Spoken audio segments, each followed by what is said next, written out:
तो चलिए शुरू करते हैं कंप्यूटर का MCQ बेस्ड क्वेश्चन। तो ये रहा पहला क्वेश्चन। पहला कंप्यूटर बनाया गया था किसके द्वारा? तो इसका आंसर होगा Bill Gates, bill Clinton, Charles Babbage या मार्कोनी। तो इसका आंसर होगा चार्ल्स बेबेज। और इन्हीं को ही कंप्यूटर का जनक या पिता भी कहा जाता है। ठीक है, चलिए नेक्स्ट क्वेश्चन। कंप्यूटर का जनक किसे कहा जाता है? देखिए नेक्स्ट क्वेश्चन यही है, कंप्यूटर का जनक किसे कहा जाता है? तो इसका भी आंसर होगा चार्ल्स बेबेज। ठीक है, आगे बढ़ते हैं। कंप्यूटर में प्रयुक्त माउस की बॉडी लगभग 40 वर्ष पूर्व बनाई गई थी। उस समय यह किस चीज़ से बना था? ठीक है, तो एल्यूमिनियम से, प्लास्टिक का, लकड़ी का, इस्पात का। तो इसका आंसर होगा लकड़ी का।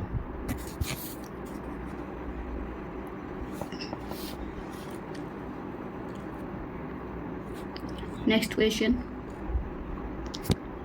अपने कीबोर्ड के केबल को आप कंप्यूटर के किस पार्ट पर लगाते हैं?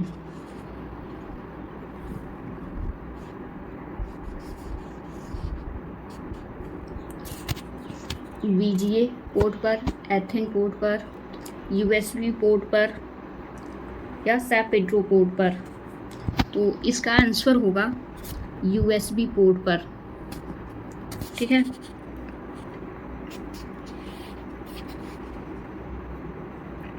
Next question. इंटरनेट सिस्टम निम्न में से किस तकनीक का प्रयोग करता है? रिंग, स्टार, ट्री या बस? तो इसका आंसर होगा ट्री। Next question. इंटरनेट कार्य करता है केवल सर्किट स्विचिंग पर, केवल पैकेट स्विचिंग पर, दोनों सर्किट तथा पैकेट स्विचिंग पर, उपरोक्त में से किसी पर नहीं? तो इंटरनेट कार्य करता है केवल पैकेट स्विचिंग पर। Next question. गूगल की मुफ्त पब्लिक वाईफाई सेवा प्रदान करने वाला देश का पहला रेलवे स्टेशन है? नई Delhi railway station, Mumbai central railway station, Howrah station, Chennai railway station? तो इसका आंसर होगा मुंबई रेलवे स्टेशन। लाईफाई का फुल फॉर्म है?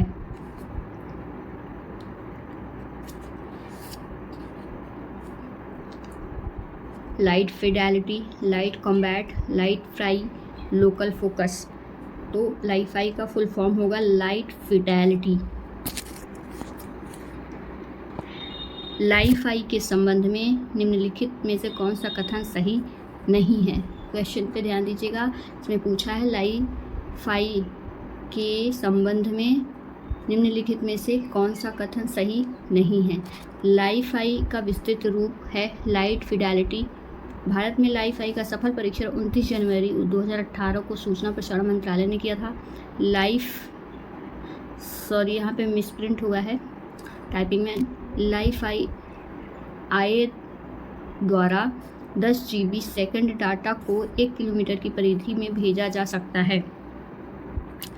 भारत, देखो इसका यहाँ मिसप्रिंट हुआ है, यहाँ होगा भारत में लाईफाई का सफल परीक्षण। अच्छा ये वाला है, लाईफाई द्वारा 10 GB सेकंड डाटा को 1 किलोमीटर की परिधि में भेजा जा सकता है। इसका क्रियान्वयन ऑप्टिकल फाइबर नेटवर्क द्वारा किया जाता है। तो इसमें जो सही नहीं होगा वो होगा दूसरा वाला, क्योंकि भारत में लाईफाई का सफल परीक्षण 2011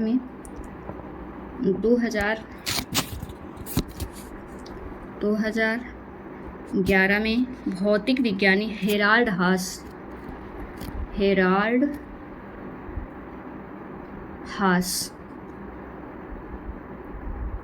ने, ये जर्मनी के वैज्ञानिक थे, हेराल्ड हास द्वारा लाईफाई तकनीक प्रस्तावित की गई थी। लाईफाई एक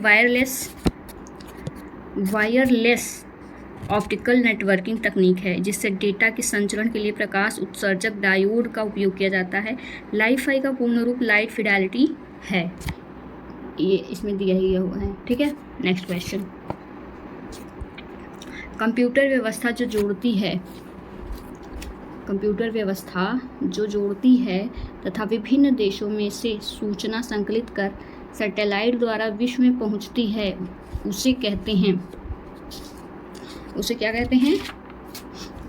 Apollo, INSAT, 2D, internet, NICNET. तो इसका आंसर होगा इंटरनेट। ठीक है, इंटरनेट विश्व के बृहद उपग्रह आधारित कंप्यूटर सूचना संचार नेटवर्क हैं। इन्हीं के माध्यम से हम वैश्विक स्तर पर लोगों से जुड़े रहते हैं। इंटरनेट के माध्यम से ही यह पॉसिबल हो सका है। फिजिकल और नेटवर्क लेयर के बीच कौन सी लेयर पाई जाती है? फिजिकल और नेटवर्क लेयर के बीच कौन सी लेयर पाई जाती है? Data link layer, transport layer, station layer या उपरोक्त में से कोई नहीं। तो इसका आंसर होगा डाटा लिंक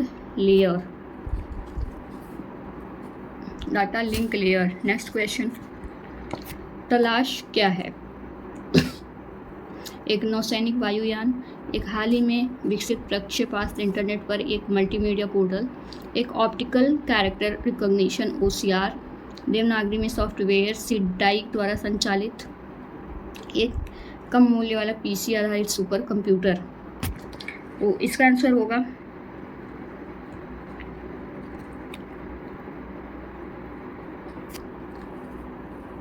इंटरनेट पर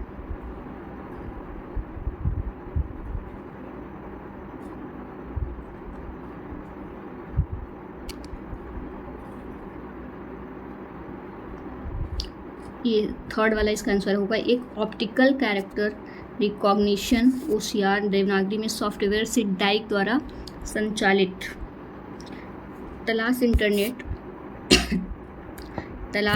जो है, तलाश इंटरनेट पर एक मल्टीमीडिया पोर्टल तथा एक ऑप्टिकल कैरेक्टर रिकॉग्निशन है। इसका संचालन सीडाइक द्वारा देवनागरी में किया जाता है। ठीक है, नयन का फुल फॉर्म क्या होगा? नेटवर्क अभिगम नियंत्रण। ऐसे फुल फॉर्म एग्जाम्स में पूछे जाते हैं और ऐसे टर्म्स पर बहुत ही फोकस करना है। ये MCQ केवल CBSE सुपरिटेंडेंट या जूनियर असिस्टेंट के लिए नहीं है, यह कंप्यूटर PYQ हर उस एग्ज़ाम के लिए है जिस भी एग्ज़ाम्स में कंप्यूटर के क्वेश्चंस पूछे जाते हैं। ठीक है, बहुत ही अच्छे लेवल के क्वेश्चंस हैं ये। आप किसी भी एग्ज़ाम के लिए ये वीडियो देख सकते हैं और ये रिपीटेड क्वेश्चन कंप्यूटर में पूछे जाते हैं मैक्सिमम टाइम। तो नयन का फुल फॉर्म होगा नेटवर्क अभिगम नियंत्रण।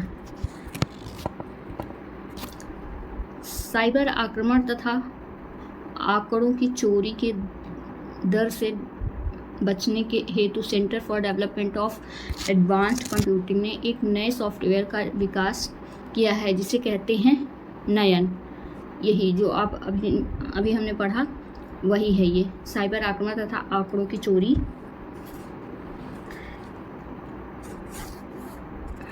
के लिए यह लाया गया है। हम नयन के बारे में कुछ जानते हैं।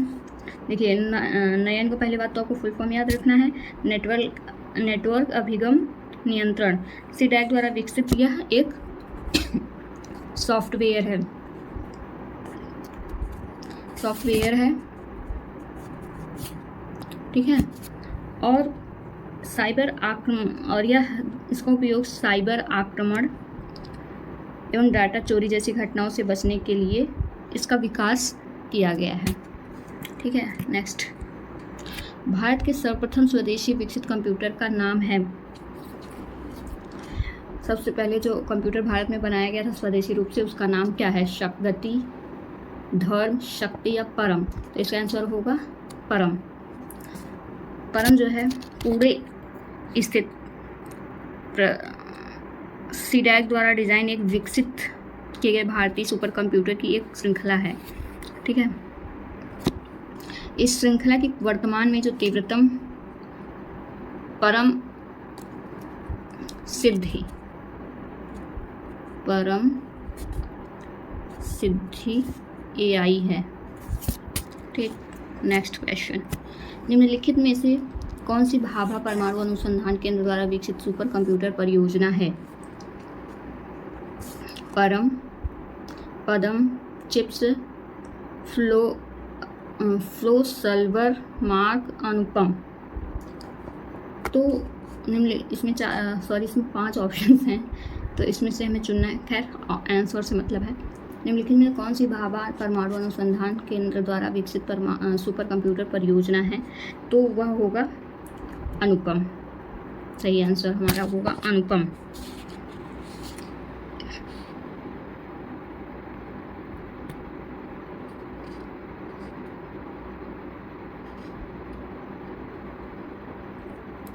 विश्व का सबसे तेज कंप्यूटर है? परम 10,000, J8, येन्हा 3, T3A। हालांकि ये जब क्वेश्चन आया था तो इसमें असमंजस था, क्वेश्चन के आंसर में गलत दिया हुआ है। प्रश्नकाल के दौरान इसमें कंप्यूटर में तिहाने सबसे तेज कंप्यूटर जो था तियानहे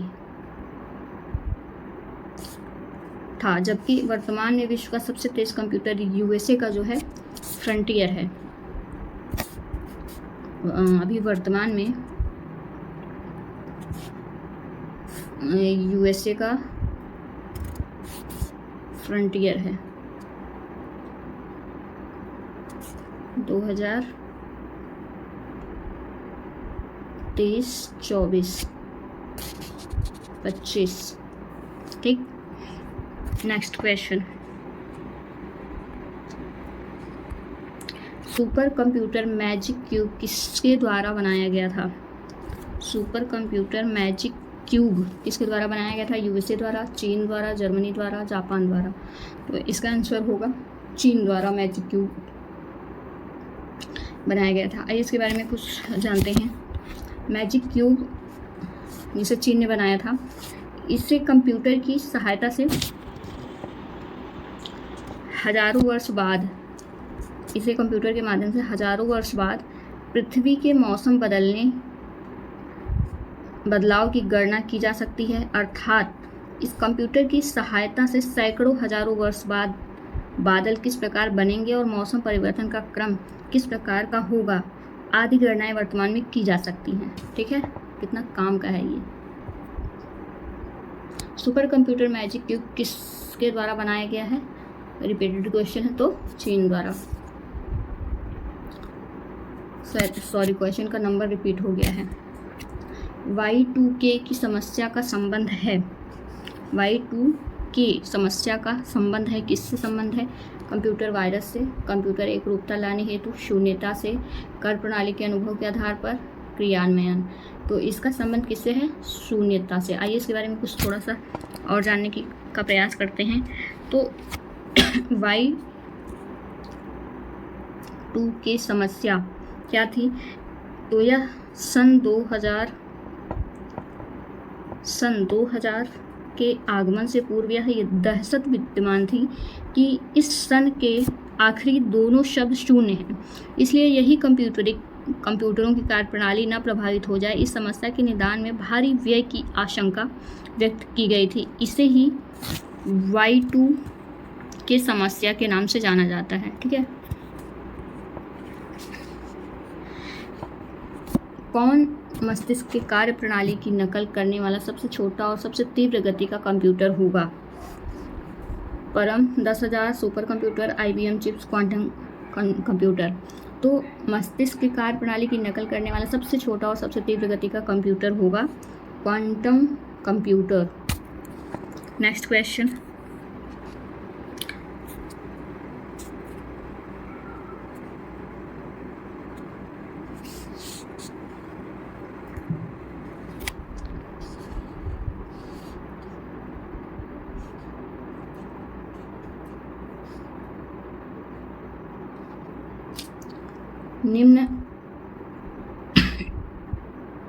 निम्न लेजर किसमें में से कौन लेजर प्रिंटर में प्रयुक्त होती है?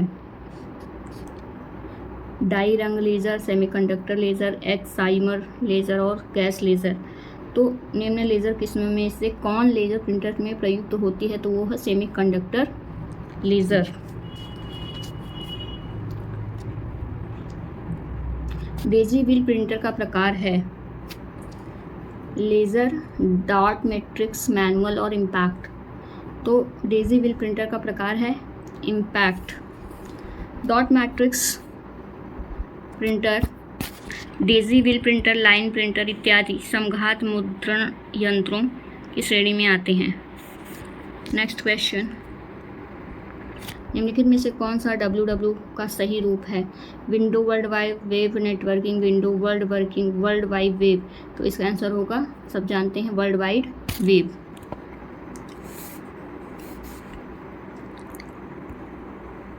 तो वर्ल्ड वाइड वेब का आविष्कारक टिम बर्नर्स-ली को माना जाता है।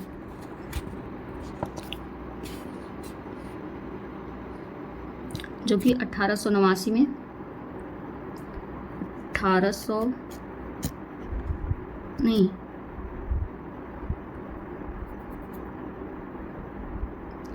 1989 में विश्वव्यापी वेब का आविष्कार किया था टिम बर्नर्स-ली ने, ठीक है, जो कि 1889 में विश्वव्यापी वेब का आविष्कार किया गया था। नेक्स्ट, ब्लूटूथ तकनीक है केवल मोबाइल फ़ोन का संकेत, लैंडलाइन फ़ोन से मोबाइल फ़ोन का कनेक्शन, उपग्रह से टेलीविज़न का संप्रेषण, उपकरणों के बीच वायरलेस संचारण। तो इसका आंसर होगा उपकरणों के बीच वायरलेस संचारण। निम्नलिखित में से कौन सी सूचना प्रौद्योगिकी शब्दावली नहीं है? साइबर स्पेस, अपलोड, प्रकाशीय भंडारण और मॉडेम। तो निम्नलिखित में से कौन सी सूचना प्रौद्योगिकी शब्दावली नहीं है? तो इसमें से कौन सा नहीं है? प्रकाशीय भंडारण। Next question,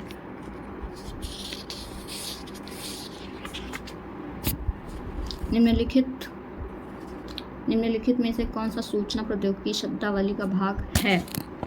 protocol, login, Archie, उपयुक्त सभी। तो इसमें से सूचना प्रौद्योगिकी शब्दावली का भाग है प्रोटोकॉल, लॉगिन, आर्ची, उपयुक्त सभी। नेक्स्ट क्वेश्चन, डाटा कम्युनिकेशन के लिए नियमों का संघ सेट ऑफ रूल्स कहलाते हैं। स्टैंडर्ड्स, प्रोटोकॉल, RFC, इनमें से कोई नहीं। तो इसका आंसर होगा प्रोटोकॉल। कंप्यूटर वायरस होता है एक फफूंद, बैक्टीरिया, गेम, द्वेषपूर्ण सॉफ्टवेयर। तो इसका आंसर है द्वेषपूर्ण सॉफ्टवेयर। निम्न में से कौन एक कंप्यूटर आंकड़ों की त्रुटियां प्रदर्शित करता है? चिप, बिट, बग या बाइट। निम्न में से कौन एक कंप्यूटर आंकड़ों की त्रुटियां प्रदर्शित करता है?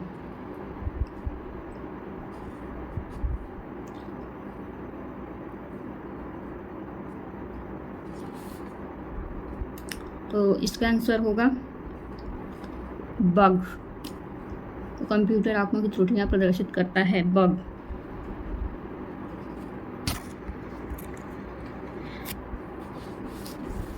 ईरान के कंप्यूटर में पकड़ा गया इस टैक्स नेटवर्क कृमि है। इंटरनेट पर कर को गति प्रदान करने का एक हार्डवेयर, नाभिकीय सेंट्रीफ्यूजों को नष्ट करने का एक श्रेष्ठ द्वेषपूर्ण प्रोग्राम, हैकिंग को और प्रभावी बनाने का एक सॉफ्टवेयर, BPO का कार्य लेने की एक विधि।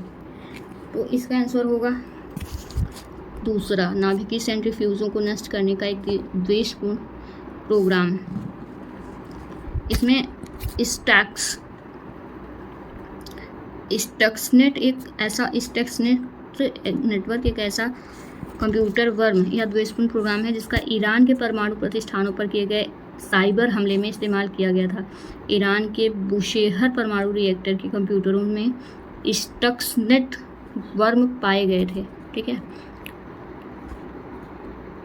कंप्यूटर की स्मृति का मापन किया जाता है बिट के द्वारा, एम्पियर द्वारा, वोल्ट द्वारा, बाइट द्वारा। तो कंप्यूटर की स्मृति का मापन किया जाता है बिट्स के द्वारा।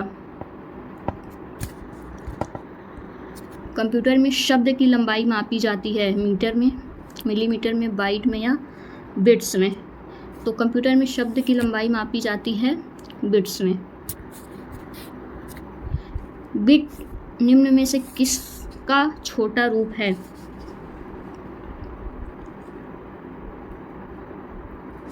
बिट निम्न में से किसका छोटा रूप है? Megabyte, binary language, binary digit या बाइनरी नंबर।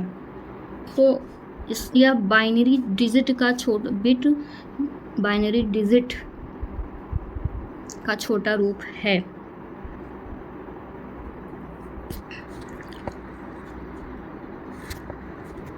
देखो, एक बिट में, एक बाइट में, एक बाइट में कितने बिट्स, एक बाइट में कितने बिट के बराबर होता है? तो 8 बिट में, 8 बिट में एक बाइट होता है। 8 बिट में एक बाइट होता है। 1024 बाइट में, देखो 1024, रुको फिर से करती हूँ, 1024 बाइट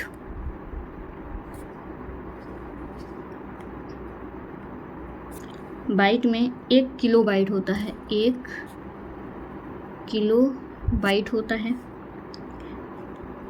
1024 किलो बाइट में 1 मेगाबाइट होता है। ठीक है। 1024 मेगाबाइट में, बाइट में 1 गीगा बाइट होता है। 1000 गीगाबाइट में 1024 गीगा बाइट में 1 टेराबाइट होता है।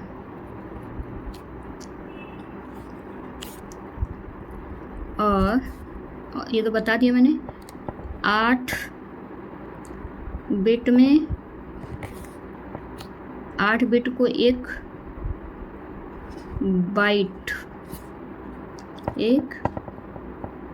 बाइट होता है। ठीक, नेक्स्ट, निम्नलिखित में से कौन सेल्फ कॉम्प्लीमेंट्री कोड है? सेल्फ कॉम्प्लीमेंट्री कोड है।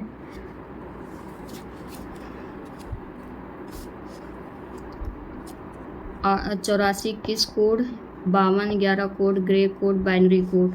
निम्नलिखित में से सेल्फ कॉम्प्लीमेंट्री कोड है 52, 11। यह है सेल्फ कॉम्प्लीमेंट्री कोड। इनके वजनों का योग 9 है। जैसे 2 + 2 + 4 + 2 + 1 = 9। ठीक है। नेक्स्ट क्वेश्चन,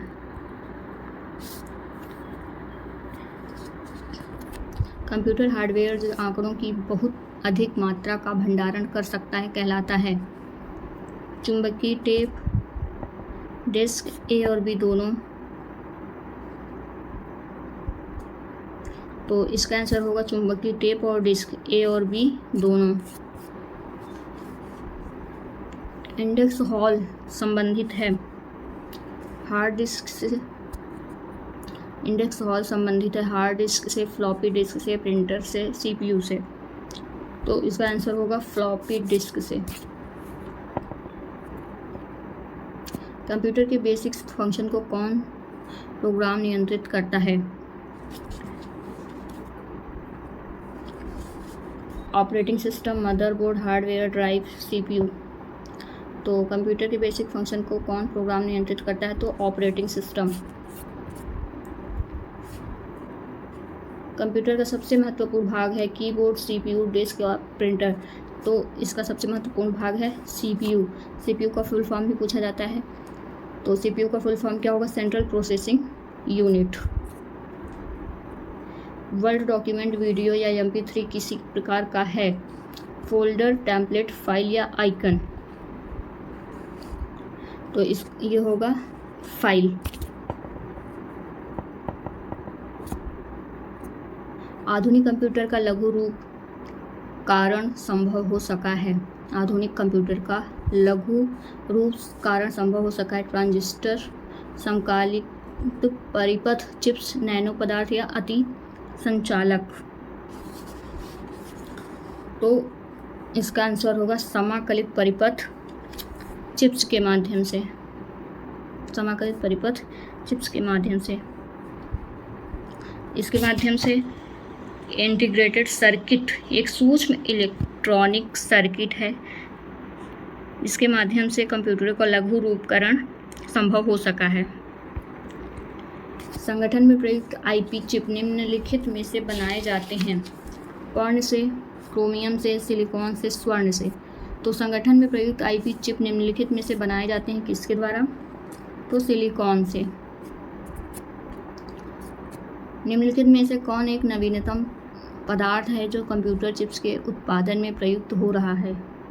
निम्न में से कौन एक नवीनतम पदार्थ है जो कंप्यूटर चिप्स के उत्पादन में प्रयुक्त हो रहा है? कार्बन, गैलियम, गैलियम सिलिकेट या सिलिकॉन? तो कंप्यूटर चिप्स के उत्पादन में प्रयुक्त हो रहा है तो वो होगा सिलिकॉन। आईसी के वर्गीकरण का आधार है ट्रांजिस्टरों की संख्या, कंप्यूटरों का प्रकार, उत्पादक कंपनी, डायोड की संख्या। तो आईसी के वर्गीकरण का आधार है ट्रांजिस्टरों की संख्या। तो इसके बारे में थोड़ा जान लेते हैं। एकल चिप में लगाए जा सकने वाले ट्रांजिस्टरों की संख्या के आधार पर आईसी को 5 प्रकारों में विभाजित किया गया है। आईसी को 5 भागों में विभाजित किया गया है। एसएस, फिर से इसको देखते हैं कितने भागों में? 5 भागों में। 5 भागों में विभाजित किया गया है। SSI small scale integration, MSI medium scale integration, LSI large scale integration, VLSI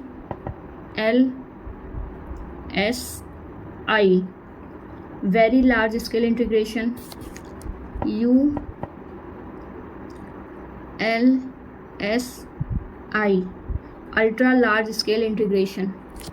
ठीक, तो नेक्स्ट क्वेश्चन।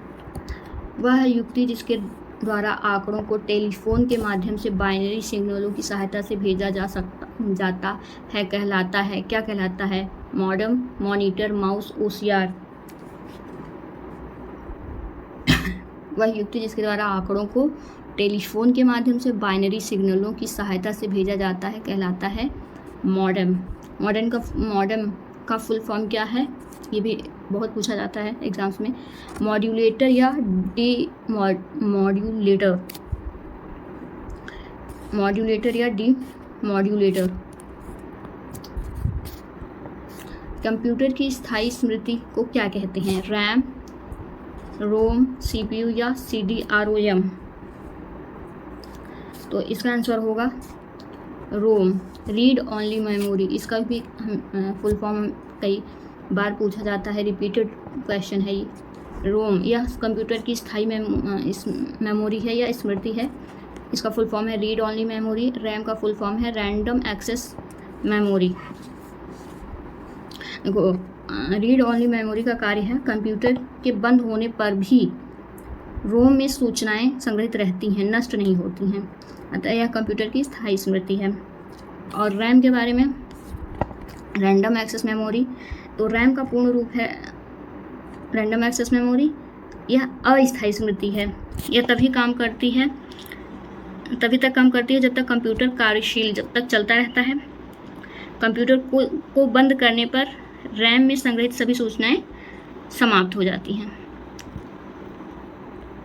निम्न में से सबसे तेज मेमोरी कौन सी है? हार्ड डिस्क, डीवीडी रोम, कैश मेमोरी या static RAM?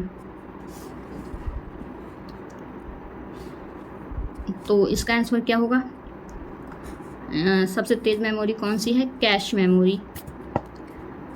Cache memory CPU तथा मुख्य स्मृति के बीच अत्यधिक तेज छोटी आकार की स्मृति कैश स्मृति होती है। यह कंप्यूटर के उस भाग के आंकड़ों को संग्रहित करता है जो सीपीयू द्वारा प्रायः इस्तेमाल में आते हैं। फ्लैश मेमोरी निम्नलिखित में से कौन से सा नहीं है? फ्लैश मेमोरी निम्नलिखित कथनों में से कौन सा नहीं है? तो यह डिजिटल कैमरा, लैपटॉप आदि जैसी युक्तियों में सूचना संग्रह के लिए प्रयुक्त होता है।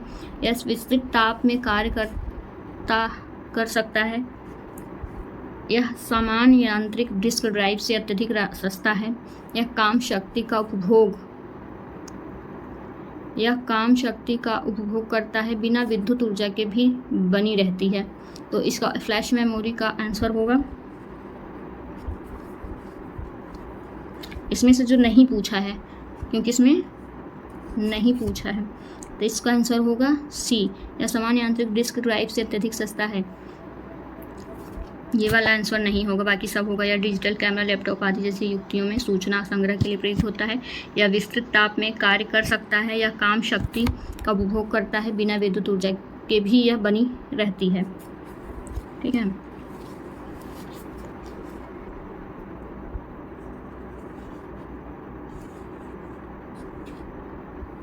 देखो थोड़ा इसके बारे में और जानते हैं।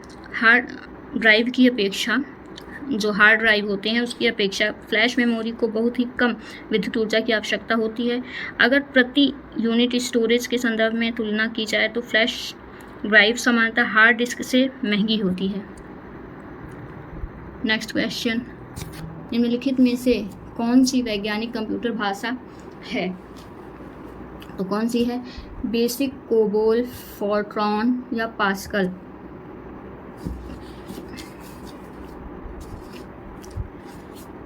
तो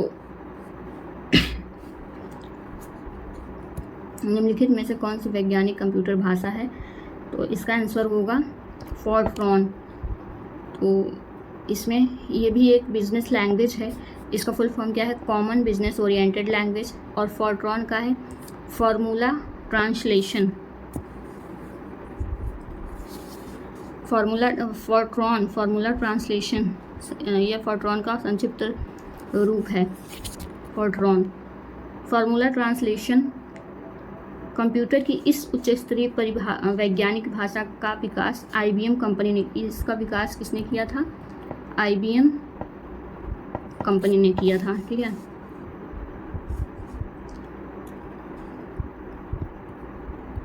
बेसिक निम्न में से कौन सी भाषा है? प्रोसीजरल, ऑब्जेक्ट ओरिएंटेड, ए और बी दोनों उपरोक्त में से कोई नहीं। तो इसका आंसर होगा बेसिक प्रोसीजरल भाषा है। प्रोसीजरल भाषा है। ऐसे भाषाएं कंप्यूटर की कई भाषाएं हैं, जैसे C, Go, Fortran, Pascal, BASIC procedural programming भाषाएं। C++, ये तो सब जानते होंगे। C++, डेल्फी, जावा,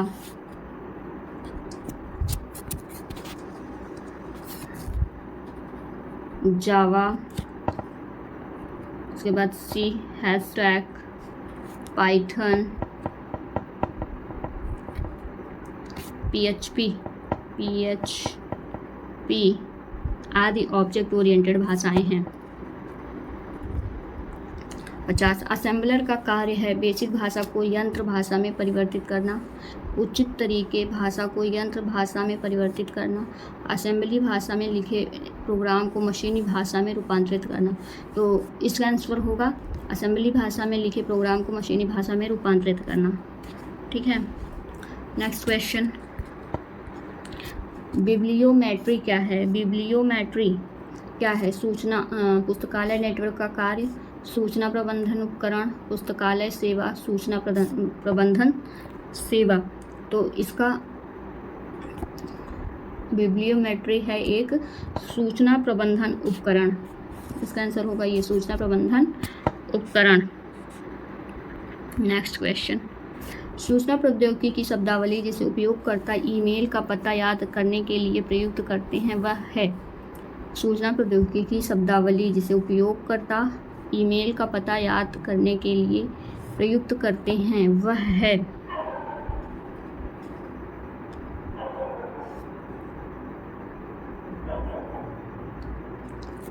लॉगिन, पासवर्ड, फिंगर या आरजी। तो इसका आंसर होगा फिंगर। इसका उपयोग ईमेल का पता ज्ञात करने के लिए फिंगर प्रोटोकॉल का प्रयोग करते हैं। ठीक है। नेक्स्ट, किसी ऑपरेटिंग सिस्टम के एक ही समय पर एक से अधिक उपयोग की क्षमता को कहते हैं multitasking, time sharing, multi user computing, multi programming. तो किसी ऑपरेटिंग सिस्टम के एक ही समय पर एक से अधिक उपयोग की क्षमता को कहते हैं मल्टीटास्किंग।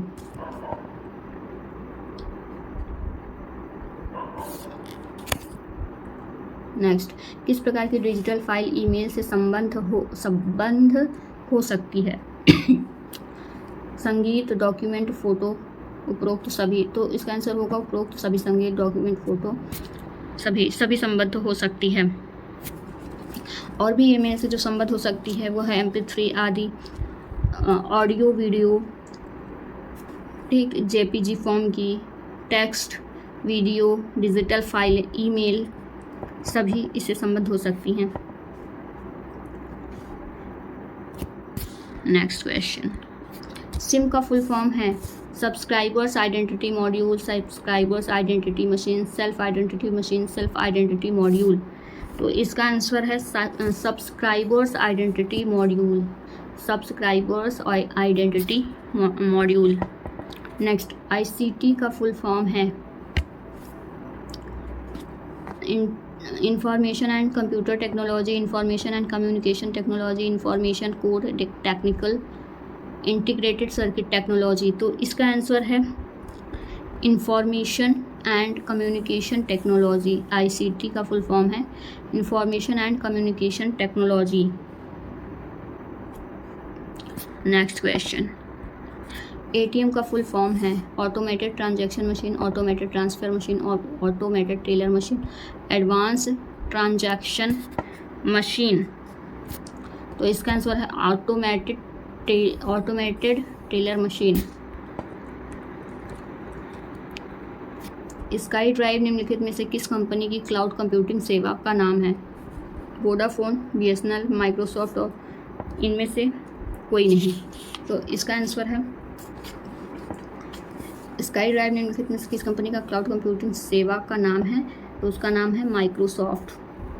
स्काई ड्राइव माइक्रोसॉफ्ट की क्लाउड स्टोरेज एक सेवा है। अब इसे वन ड्राइव के नाम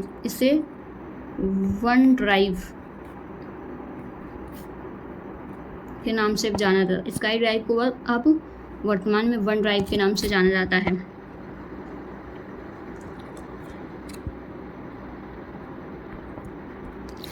UPS का विस्तृत रूप है uninterrupted power supply, universal power supply, universal power service, universal power saving.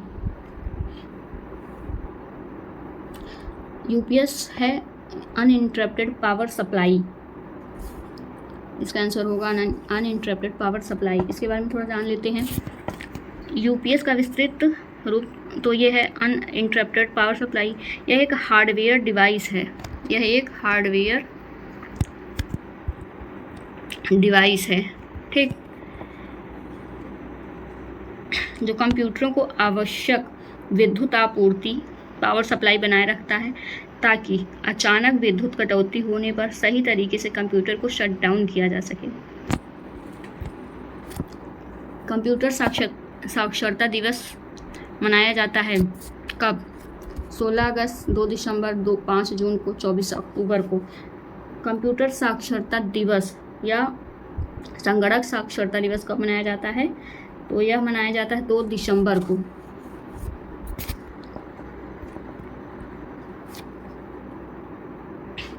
विद्या वाहिनी परियोजना निम्न में से किस पर बल देती है? सॉरी, ये मिसप्रिंट है। बल देती है कंप्यूटर शिक्षा पर, मूल शिक्षा पर, पर्यावरण शिक्षा पर, कौशल विकास पर। तो इसका आंसर होगा कंप्यूटर शिक्षा पर। तो दोस्तों ये रहा 61 क्वेश्चन कंप्यूटर का। आई होप आपको ये सेशन पसंद आएगा। और नेक्स्ट क्वेश्चन हम लेके आएंगे जो अभी सिलेबस में है CBSE के, तो होगा अंतरिक्ष प्रौद्योगिकी का लेके आऊँगी। ठीक है, तो thank you for watching this video and please subscribe my channel and like and share. Thank you so much.